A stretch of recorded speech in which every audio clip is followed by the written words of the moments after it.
Buen día, estudiantes del Colegio Miguel Servet. Sean bienvenidos una vez más a una clase de Ciencias Naturales para el día de hoy, jueves 10 de septiembre.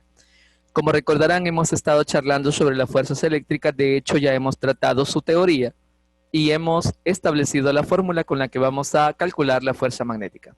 Sin embargo, en el video anterior y en el teórico anterior establecíamos que este era el primer caso en donde íbamos a calcular fuerzas magnéticas, cuando una carga estuviera en un campo magnético, es decir, la fuerza magnética sobre una carga.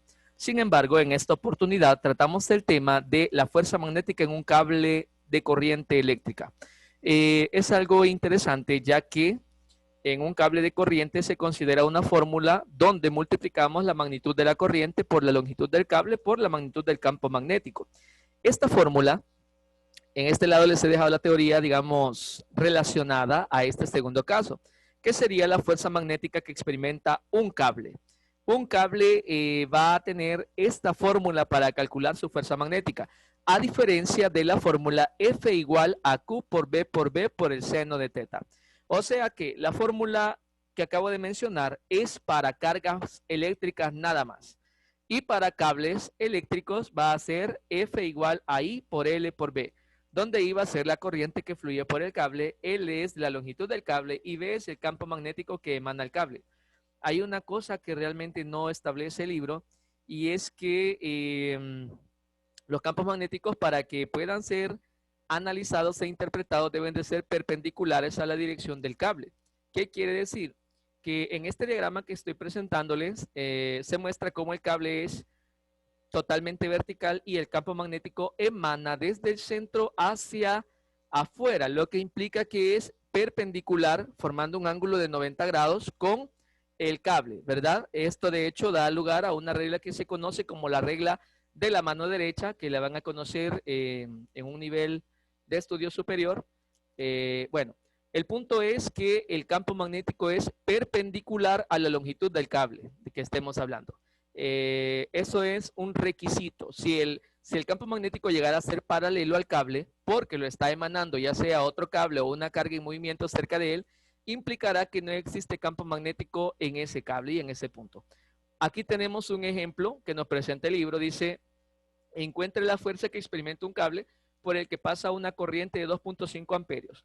Ahí tenemos ya nuestro primer dato que podemos tomar y que podemos colocar en el ejercicio, que es la corriente va a valer 2.5. Está sumergido en un campo de 1.5 teslas. Esta es la magnitud del campo magnético, con una extensión de 4 metros de él. Este es la longitud del cable, ¿verdad? Eso implicará que tenemos los tres datos y simplemente se trata de aplicar la fórmula, que en este caso es fuerza magnética igual a corriente por longitud por magnitud de campo magnético. Al tener esto, vamos a sustituir valores 2.5 por 4 por 1.5 teslas. 2.5 por 4 nos da 10, por 1.5 serían 15 newtons. Hemos calculado la magnitud de la fuerza magnética. Como podemos notar, entonces, segundo año, es importante, importantísimo recalcar una vez más. Tenemos dos casos hasta el momento en donde vamos a calcular la fuerza magnética. Primer caso, cuando una carga se mueva perpendicularmente a la dirección y magnitud del campo magnético emanado de otro lugar. Y el segundo caso, cuando tenemos un campo magnético que está actuando sobre un cable que contiene una corriente eléctrica, cosa que es normal. Casi es lo mismo. Alguien dirá, bueno, ¿y qué ocurre aquí? ¿Por qué son diferentes? Casi es lo mismo. Cuando hablamos de una carga en movimiento, legalmente decíamos, no sé si recuerdan las definiciones al principio del año, que una carga en movimiento, cuando la carga está en movimiento, se le llama corriente. Es decir que el primer caso, que es una carga dentro de un campo magnético, legalmente también es corriente, solo que en magnitudes inferiores. No se puede todavía cuantificar en amperios. En el caso de un cable hablamos de corrientes mayores, porque obviamente es un conjunto de carga el que viaja en el cable. Casi tratamos el mismo tema. Sin embargo, lo vamos a manejar el tema 1 como carga en movimiento en un campo, y acá como el caso de aplicarle el cálculo de la fuerza magnética por el campo a un cable. Muchas gracias, segundo año de bachillerato.